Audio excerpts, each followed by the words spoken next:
However, one of the soldiers jabbed his side with a lance. Tradition gives the name of Longinus to this soldier, touched eventually profoundly by grace. As you know, the church in Lanciano is linked with him, and the association with the lance is there in the name. But it was the point on earth where the Lord chose to give a message already around the turn of the 800s. An ancient miracle which actually goes on until the end of time and leaves that celebration of the sacred mysteries in suspense. That Mass was never finished and cannot be.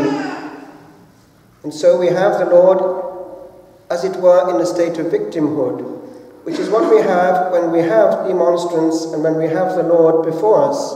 We have the Lord, as it were, in some kind of extension of the thrust of the Mass itself. He is there still as a victim. This is my body for you. It is in that state of offering himself that he is at the monstrance, and that he also wants to associate us. On this day, I cannot but think of those enclosed sisters, those of the victims of the Sacred Heart that we had to do with in France, a very, very austere community, but they were precisely victims, and all the life they had created way back in the 1800s was in view of that, taking upon themselves something of the Lord's suffering. Because the Lord cannot suffer anymore, but with courtesy asks permission to suffer in our limbs. Remember that if you're suffering in pain. But I would like to zoom into this miracle because of what came out in subsequent analysis. Already in the 70s it was discovered that it was tissue of the heart, which was also discovered at the one in Buenos Aires, much more recent.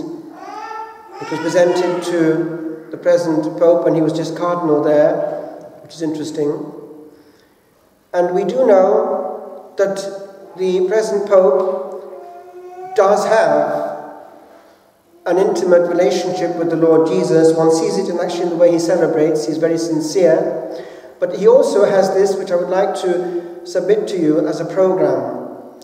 It's that he is someone who wants to, from within, correct certain illnesses in the life of the church. He wants us to be people of the heart. Now, we know from testimony from his people down there in Buenos Aires that he was very close to the heart of his people. They'd call him Father George. Now, this is not indifferent in the life of a high-placed prelate. Closeness to his people. Actually, we have the same blessing in this diocese. Our bishop is very close to his people. He remembers the name of each one, and he's easy to have access to. He's not aloof.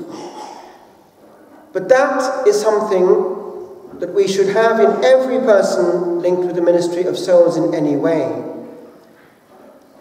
We have seen in the whole thrust of the present Holy Father's teaching that we have to be people of relationship. People who see not numbers and figures, but individuals, immortal gems to be met where they are. It's a different mentality. I quoted to you before that sentence which got Margaret Thatcher into trouble way back in the 80s. There's no such thing as society. Of course, out of context, it's laughable. But what she meant actually is profoundly true. And one can transpose it to Christian circles and say there is no such thing as a diocese. What exists in the vision of God is a certain number of immortal jewels, each a universe apart, each to be saved and met where they are, who, as it happens, happen to be also in this group we call a diocese. But it's the soul that the Lord sees. and that we must see as well and gaze into with that tender vision of the heart of Christ. Now, just actually the other day, I was talking to our own bishop, because he comes to me regularly, and we were talking about this question of the Holy Father's correction of things, even in the Vatican. He is keen on having, even in the whole centre of activity, which is Vatican City, with all its bureaucratic activity, an ambience, yes, of warmth and charity. And he wants to eradicate this notion of functional serving of the church. No one can be in any way at the service of the church who is not radiating that warmth of the Sacred Heart. It's just a contradiction in terms and cannot have a profound effect. We don't want to meet administrators and functionaries. We need to meet Christ. Indeed, John Paul II published a very important document on the spirituality of priests. Pastores dabo vobis, I will give you pastors. And he unpacks all the implications of being at the service of the people of God. And his whole document can be summed up in one word: communion. We have to be souls of communion. Do you see how profoundly different that is compared with somebody who administers a diocese, a parish, whatever it might be? A chess player, in other words, who doesn't see the immortal jewel. And so it is that we too, every time Providence sends us somebody out of the blue, even on the bus, in the street, we see immediately the immortal jewel before us. I am pleasantly surprised in Ireland how people actually still do have time, at least in the country, for that extra bit, that little word. We're not just ships passing in the night. People in Ireland do transmit something of that neighbourliness, which is actually very precious. And if you're in trouble, you will find that people very quickly do come out of the woodwork. That is the outworking of grace in this land. But in concrete terms, we, in our state of life, must in some way be a communicator of the communion of the Sacred Heart. Now let's look into this. When we are before another human being, we are before an eternity to come. That person is either in grave sin or not. That sin can leave him there where he is after our encounter. We can also just repulse that person as a nuisance. Or we can immediately have the reaction of our God, who says, here before me is a suffering soul, a soul who already is brushed aside. Will you brush him aside as well? Or will you look into his eyes and soul and say, I will love you into being. You matter. You matter to God, and so you matter to me. My time is not my own, while your mystery is before me. I honor you and I respect you, for your future will not end. And I may have a word for you, I may have a touch for you, which can change your eternity. Transpose that to, in authority, someone who has to handle souls. One looks around over the Catholic world and one sees many situations where things really go wrong because people who have to give a word in the name of Christ haven't got time. Okay, we cannot judge, their time is precious. But where is all that time going if certain things are more important than immortal jewels?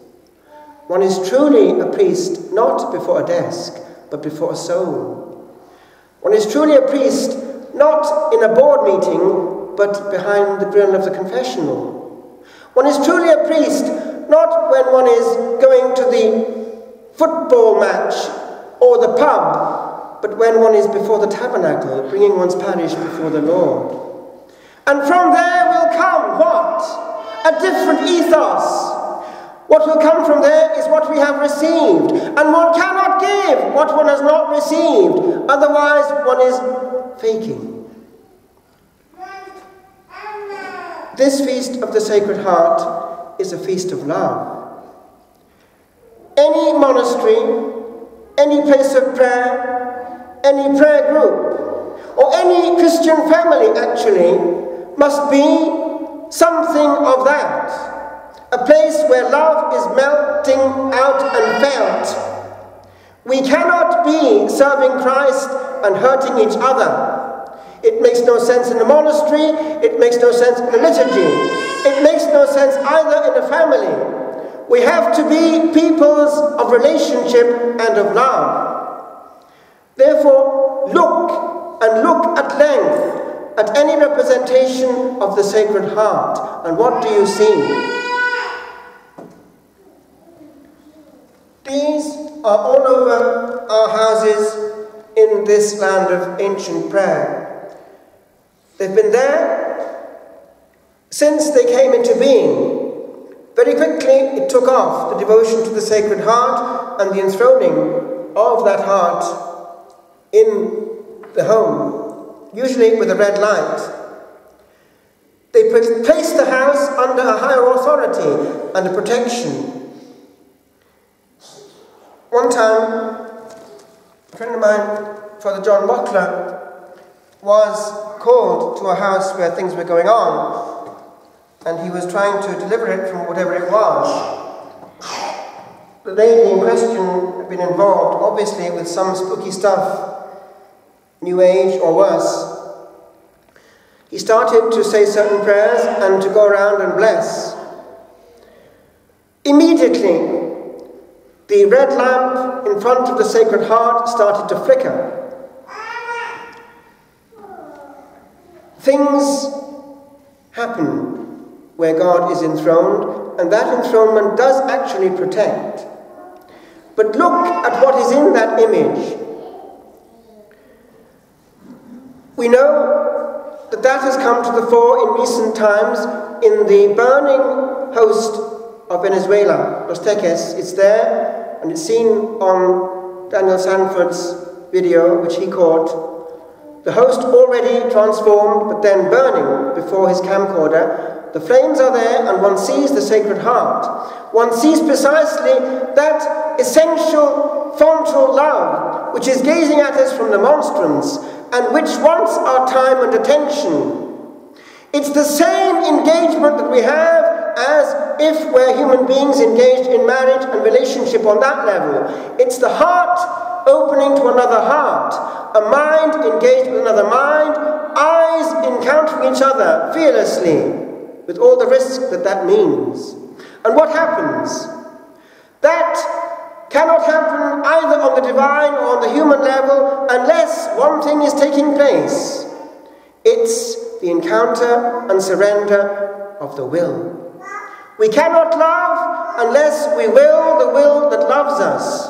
And so it is that to go away from that encounter and swear and curse and do what we know to be displeasing is not to hand over the will. As in our relationships, to do the same, to hurt, is not to love. It's to create an atmosphere which is empoisoned and embittered, and we have to clear that up. In a monastery, it's extremely important, for all the time one shares all the dynamics of one's life and one feels everything in the air lingering. In any situation, love has to be cared for, and that means in practice thinking what the other person is thinking and feeling what he's feeling. Stepping into the skin of the other person, as with our God himself.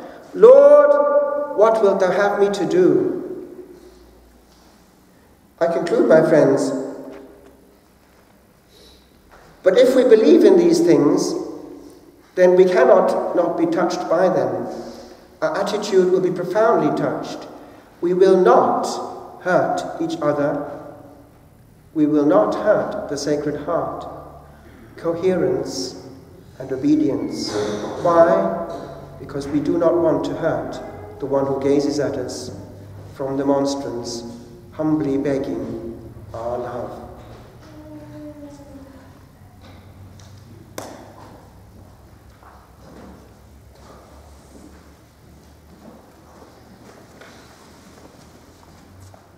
Fire, fleeting and burning host, written after seeing a video of the miraculous host venerated in the Augustinian convent Los Teques in Venezuela. O sight upon the night of humankind, that saw too well to see, that passed this by, 'neath ecstasy grown great, nay, greatly blind, to particles of bliss, wherein ran high the energies unknown. Aha! Here shown is what came nigh upon a day, wherein the Master took my hand. Here stands full shown the matter that, soft muttering within, doth cancel from the cosmos, and drive hence to form a throne for glory. Gory pain, in white of fire, love incandescent, tense with being hugely here, again, performs a ghostly trickery, and blaze again forgot in by high technic rays.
Saint-Esprit, pour que nous puissions bien écouter ce qu'il a à dire à chacun d'entre nous dans cette retraite.